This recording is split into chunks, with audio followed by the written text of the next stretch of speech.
आप सभी का हार्दिक अभिनंदन। आज हम जिस टॉपिक पे बात करने वाले हैं वो हो सकता है कुछ ग्रुप्स के लिए थोड़ा सा सेंसिटिव हो, इसीलिए मैं पहले ही डिस्क्लेमर दे देता हूं कि मेरा किसी की भी धार्मिक भावनाओं को ठेस पहुंचाने का कोई इरादा नहीं है। लेकिन फिर भी अगर आपकी धार्मिक भावनाएं आहत हो जाती हैं तो उसके लिए मैं दिल से क्षमा मांगता हूं। लेकिन फिर भी इस वीडियो को शुरू करने से पहले मैं आप सबसे ये भी एक छोटी सी रिक्वेस्ट करूंगा कि कृपया अपने बिलीव्स को, कंक्लूजन्स को, फेथ्स को थोड़ा साइड करके बिल्कुल ट्रांसपेरेंट होके इस वीडियो को देखें। अगर मटका खाली होगा तभी उसमें साफ पानी भरा जा सकता है। आप भरे मटके में क्या भर लोगे? इसीलिए अब बिना सस्पेंस को रखे हुए हम अपना टॉपिक रिवील करते हैं और आज का हमारा टॉपिक है इस्लाम। अब इस्लाम नाम सुनते ही बहुत सारे कंक्लूजन्स हमारे दिमाग में आ जाते हैं, कट्टरता, आतंकवाद और भी न जाने कितने नेगेटिव पर्सपेक्टिव। लेकिन क्या ये नेगेटिव पर्सपेक्टिव आपके खुद के हैं? क्या आपने काफी ज्यादा स्टडी करी है इस बारे में कि इस्लाम इतना कट्टर है? क्या आपने जाना है इस्लाम को, या फिर आप बस सोसाइटी ने आपको एक थॉट दे दिया और आप उसी को अपना समझ के कह रहे हो कि इस्लाम कट्टर है, इस्लाम आतंकवादी है? तो इसी चीज को क्लियर करने के लिए मैंने इस टॉपिक को चुना है। जब मैं इस वीडियो को बना रहा था तो बहुत सारे लोग ये भी कह रहे थे कि भाई तू क्यों कह रहा है, तू ऐसा नॉन मुस्लिम होके कुरान पर, प्रॉफिट मोहम्मद पर, इस्लाम पर टिप्पणी करेगा, तेरे लिए खतरा है। तो इसका एक सिंपल सा जवाब ये है कि क्योंकि मैं हिंदुस्तानी हूं इसीलिए मैंने इस टॉपिक को चुना है। अब देखिए, इंडिया की 20% पॉपुलेशन मुस्लिम है, और अगर मुझे यही नहीं पता होगा कि मेरे देश का 20% मुस्लिम किस थॉट प्रोसेस से गुजर रहा है, वो क्या बैकग्राउंड है उसका, क्या ओरिजिन है उसके दिमाग का, उसकी सोच का, तो इसका मतलब ये हुआ कि मैं अपने देश के 1/5 हिस्से को जानता ही नहीं। तो as a Hindustani, as a Indian, मेरी ये कर्तव्य बन जाता है, ड्यूटी बन जाती है कि मैं जानूं कि व्हाट इज इस्लाम, और हम इस वीडियो को इसीलिए लेकर आए हैं। अब देखिए, इस्लाम अरब में एक बहुत पुराना शब्द था, लेकिन जिसने इसे व्यवस्थित ढंग से पहचान दी, जिसने इसे पॉपुलर किया, उसका नाम था मोहम्मद। अब ये जो मोहम्मद था ये कोई आम इंसान नहीं था। कुरान की अगर हम माने तो प्रॉफिट मोहम्मद एक नबी थे, अल्लाह के रसूल थे जो धरती पर उतरे थे। लेकिन हम कुरान को क्यों माने? हम तो प्रॉफिट मोहम्मद को देखेंगे, हम मोहम्मद को जानेंगे कि उसके क्या विचार थे, उसके क्या पैगाम थे, क्योंकि उसी के पैगाम आके चल के कुरान बनती है। अब आप सोच रहे होंगे कि मैं मोहम्मद को मोहम्मद क्यों कह रहा हूँ, प्रॉफिट मोहम्मद क्यों नहीं कह रहा, या फिर मैंने इज्जत क्यों नहीं दे रहा? मैं दे रहा हूँ, आप किस तरीके से मैं बोल रहा था। तो इसका एक बिल्कुल साफ मोटिव है ये कि हम पहले मोहम्मद को एक आम इंसान की तरह, आपके और अपनी तरह मानेंगे, और जैसे जैसे ये वीडियो आगे बढ़ेगी तब आपका दिल खुद इस बात की गवाही देगा कि मोहम्मद को इज्जत मिलनी चाहिए, इन्हें पैगंबर बोलना चाहिए। आप वीडियो के एंड तक आते आते खुद बोलोगे कि मोहम्मद महावीर से, कृष्ण से, बुद्ध से जरा भी अलग नहीं है, एकदम सेम, 0/0। लेकिन उसके लिए आपको वीडियो बिना अपने बिलीव्स के, बिना अपने कंक्लूजन्स के देखनी पड़ेगी। देखिए, वैसे तो इस्लाम बहुत पुराना है, लेकिन अक्सर लोग इसे अरब का ओरिजिन मानते हैं। इस्लाम किसका ओरिजिन है? अरब का, यानी अरब से आया है, अरब देश से। आज का अरब आप सऊदी अरब को मत बोलना, पहले का अरब, बहुत पुराना जो अरब था वो कई देशों के साथ मिलकर बनता था। सीरिया भी इसमें था, इजिप्ट भी इसमें था, और आपका ईरान भी था, अफगानिस्तान भी था, और भी बहुत सारे देश थे जो मिलकर अरब बनाते थे। अब अरब में बहुत पहले से अल्लाह को पूजा जाता था, लेकिन वहां के लोग क्या करते थे, अल्लाह के साथ साथ बहुत सारी मूर्तियों को साथ में पूजते थे, और इस चीज को इस्लाम में शिर्क कहा जाता है। अब मुझे एग्जैक्टली पता है शिर्क है या सिर्क है, लेकिन जो भी है इसका मतलब ये होता है, ये ऑफेंस होता है कि आप अल्लाह के अलावा टू मेनी गॉड्स को पूज रहे हैं। यानी कि आप एक गॉड को नहीं पूज रहे, आप बहुत सारे भगवानों को पूज रहे हैं, इसको शिर्क बोला जाता है। तो वहां के लोग शिर्क करते थे, इसी को प्रॉफिट मोहम्मद ने तोड़ा, आके इसी बिलीव्स को तोड़ा कि बोला कि नहीं, there is a one god and you should worship only true god. अब अरब में उस टाइम पे पॉलीएथिस्ट अपनी चरम पर था। पॉलीएथिस्ट का मतलब होता है अनेकवाद, यानी कि आप एक के अलावा बहुत सारे देवताओं को पूज रहे हैं, अनेकवाद, पॉलीएथिस्ट। और चरम पे मैंने इसीलिए बोला, आप क्या सोच रहे होगे कि कितने भगवानों की पूजा होगी? एक, दो, अच्छा चलो 10 मान लो, 50 ले लो, नहीं, पूरे 360, 360 देवी देवताओं की पूजा होती थी बकायदा। अब आप सोच रहे होगे बड़े धार्मिक लोग होंगे वहां के, क्योंकि अक्सर जो 360 मूर्तियां थी उसमें एक मन्नत नाम की देवी थी, और ईसा नाम की एक देवी थी, उम्मा नाम की एक देवी थी, मतलब बहुत सारी देवियां थी। देवता भी थे लेकिन देवियां ज्यादा थी, तो इज्जत होती होगी बहुत औरतों की। तो मैं आपको बता दूं, जो स्थिति अरब में आज से 7th सेंचुरी में, जब ये पॉलीएथिस्ट था, जब इतनी सारी देवियां थी, जो स्थिति औरतों की उस टाइम पे थी, शायद उतनी ना कभी किसी देश में हुई थी, ना अब जाके भी है, कभी भी नहीं थी जितनी उस टाइम पर थी। इतनी बुरी स्थिति हो रखी थी।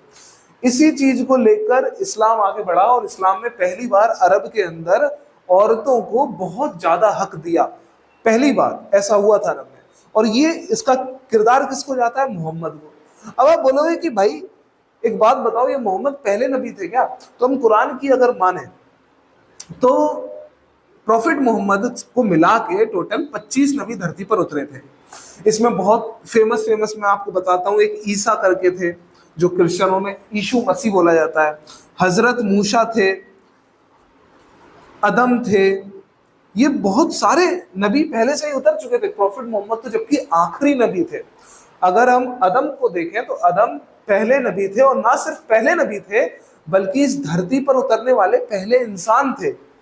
अब कुरान इस बारे में नहीं बताता कि वो एग्जैक्टली कहाँ उतरे थे, लेकिन कुछ हदीसों को जब मैं पढ़ रहा था तब मुझे पता चला ये दो नाम आए थे, श्रीलंका और दूसरा नाम था अरब। इन दोनों में से कहीं किसी रीजन में उतरे थे।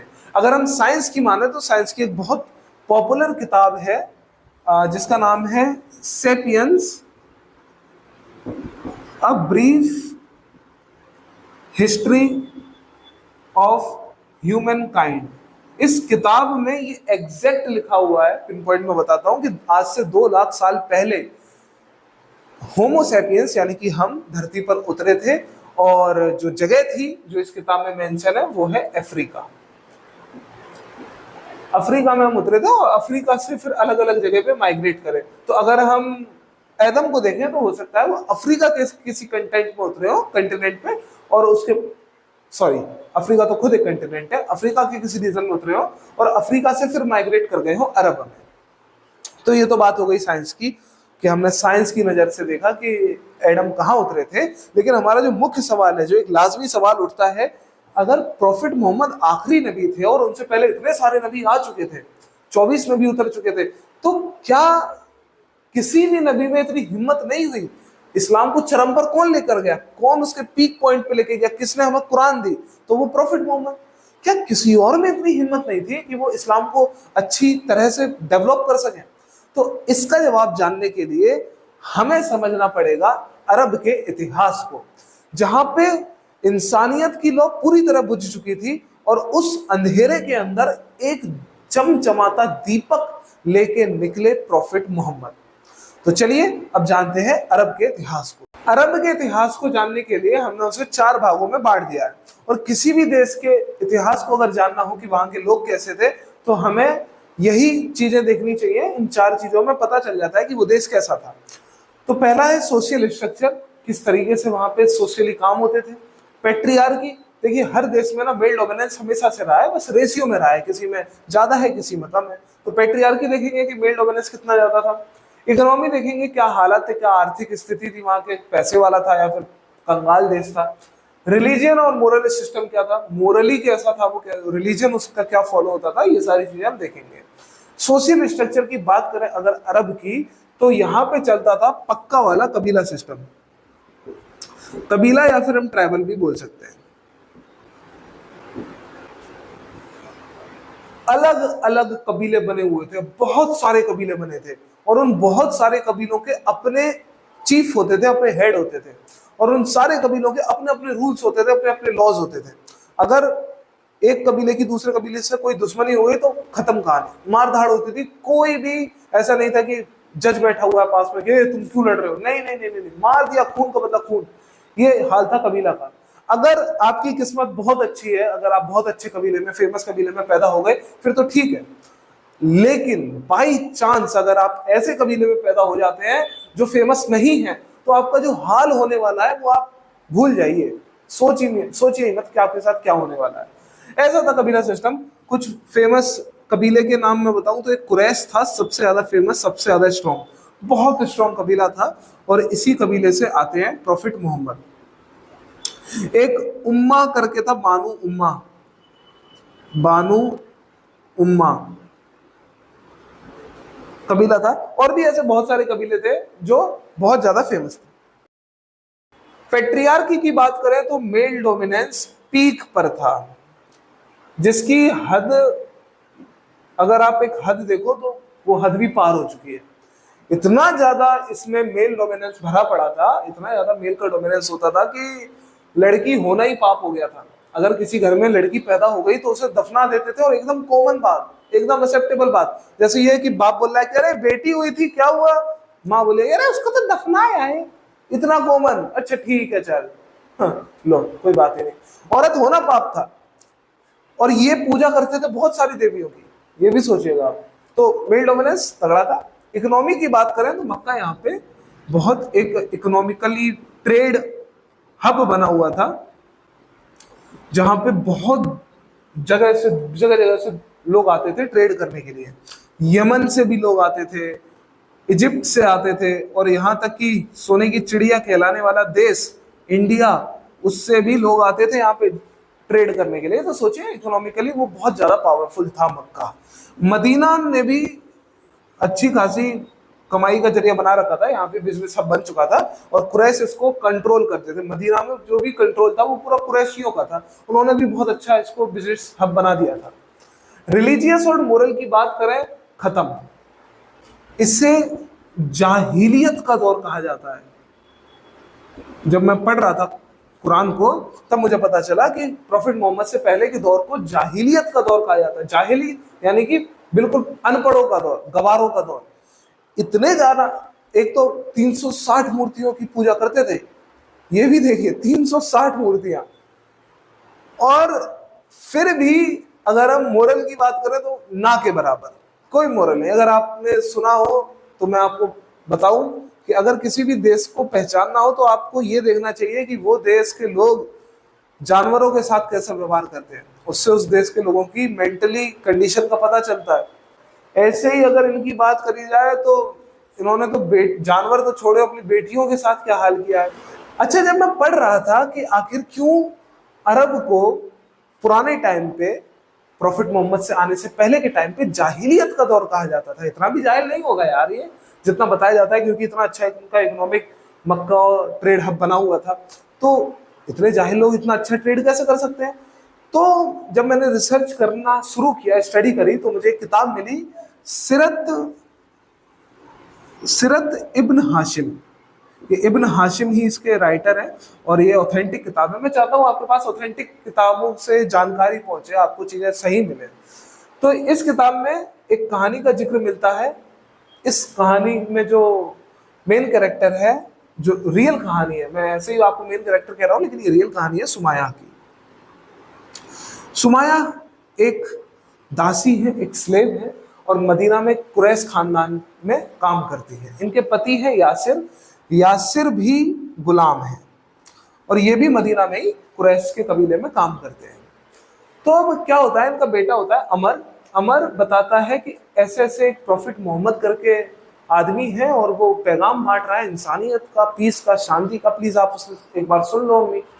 तो बोलती है कि ठीक है, हम एक बार सुन लेते हैं। इनके मन में इच्छा तो जाती है, मदीना में काफी ज्यादा पॉपुलर तो हो ही चुके थे मोहम्मद। तो बोलती है एक बार हम मिलेंगे। और जैसे ही सुमाया इनके पास जाके, पैगंबर के पास जाके इनके पैगाम को सुनती है, तो इतना डूब जाती है कि उसी टाइम इस्लाम कबूल कर लेती है। बस ये गलती थी इनकी, इन्होंने इस्लाम कबूल कर लिया। ये बात जैसे ही कुरैशियों को पता चलती है, उनको एकदम सातवें आसमान पर गुस्सा। एक तो औरत, ऊपर से स्लेव, और फिर इस्लाम को कबूल कर रही है, हमारी देवियों को छोड़ के। तुरंत पकड़ो इस औरत को बेहुदा, इसके पति को भी पकड़ो। दोनों को पकड़ा जाता है और पेश किया जाता है अबू जहल के पास। अबू जहल कुरैश कबीले का सरदार था। इनके सामने पेश होते हैं ये लोग। अबू जहल बोलता है देखो इस्लाम को छोड़ो, हमारे वापस आ जाओ हमारे पॉलीएथिस्ट में। क्या नहीं आएंगे, हम मना कर देते हैं, नहीं भाई हमने तो इस्लाम कबूल कर लिया। तो अच्छा नहीं आओगे, पूरा नंगा कर देता है। जाहिलियत की दौर अब शुरू होता है, देखो पूरा नंगा कर देता है। एक औरत है, एक बच्चे की माँ है, उसको पूरा नंगा करके रेगिस्तान में, गर्म रेगिस्तान में, अरब आज भी कितना ज्यादा गर्म है आप खुद सोचिए, ऐसे रेगिस्तान में तपती धूप में नंगा छोड़ देता है। और फिर ये भी कहानी है कि हाथ पीछे बेड़ियों से बांध देता है और आयरन के कवच दे देता है ताकि बहुत धूप में तेज हो। लोहा तो जलता है, जल जाए कैसे भी। चलो ठीक है, टॉर्चर तो होता है हर देश में, इतने तो चाहे लोग होते हैं, हर जगह होते हैं, आज भी होते हैं, ठीक है, तो कोई बात नहीं है। लेकिन बात कब क्रॉस होती है, जब अबू जहल वापस आता है उसके पास, सुमाया के पास 2-3 दिन में, और बोलता है कि देखो अब भी मौका है, इस्लाम छोड़ दो, हमारे वापस आ जाओ धर्म में। तो कहती है क्या कि मेरे दिल में अल्लाह का पैगाम उतर गया है, अब मैं अल्लाह के अलावा किसी की नहीं सुनेंगी, कुछ कर लो तो। ये कहना था कि अबू जहल भूल गया कि इंसानियत की भी कोई चीज होती है। भाला लेता है और इनके सुमाया के प्राइवेट पार्ट में तब तक वार करता है जब तक ये मर नहीं जाते। सोचिए, जाहिलियत की हद को पार करते हुए, दिखाते हुए प्रदर्शन कितना अच्छा करा इन्होंने। और यही काम यासिर के साथ होता है, दोनों मारे जाते हैं। लेकिन इसके बाद भी मोहम्मद शांति के देवता क्या कहते हैं अमर को गले लगा के कि बेटा सब्र करो, तुम्हारा इंसाफ जन्नत में होगा, अल्लाह करेगा। अब भी सब्र करने को कह रहे। सोचिए कितना प्यारा बंदा है। ताइफ एक जगह है, ताइफ में कुछ लोगों ने जब प्रॉफेट मोहम्मद गुजर रहे थे तो पत्थर मारना चालू कर दिया। पूरा लहूलुहान हो चुके हैं मोहम्मद, बुरी तरीके से लोग पत्थर मार रहे हैं। ये देखकर एक फरिश्ते को दया आ गई और फरिश्ता बोला हाथ जोड़ के कि आप बस एक इशारा करो, आपके एक इशारे पे इन सारे लोगों को मार दूंगा मैं। लेकिन मोहम्मद क्या बोलते हैं, इतने करुणावान कि छोड़ दो, माफ कर दो। मैं नफरत फैलाने थोड़ी आया हूं, मैं तो दया दिखाने आया हूं। क्या पता आने वाली इनकी नस्लें अल्लाह को पहचान जाए, खुदा पहचान जाए और सही रास्ते पर आ जाए, तो मत मारो इन्हें। सोचिए क्या मजबूरी रहेगी इतने प्यारे बंदे की कि उसने हथियार उठा लिया। 56 वर्ष की आयु में उन्होंने पहली बार हथियार उठा के पहली लड़ाई करी, जिसको बैटल ऑफ बद्र कहा जाता है। बैटल ऑफ बद्र में 56 साल के थे ये। इस एज में आके एक आदमी ये सोचता है कि मैं अपने पोतों के साथ खेलूं। इन्होंने लड़ाई करी थी कि लड़ाई ऐसा नहीं है कि इनका दंड ही था।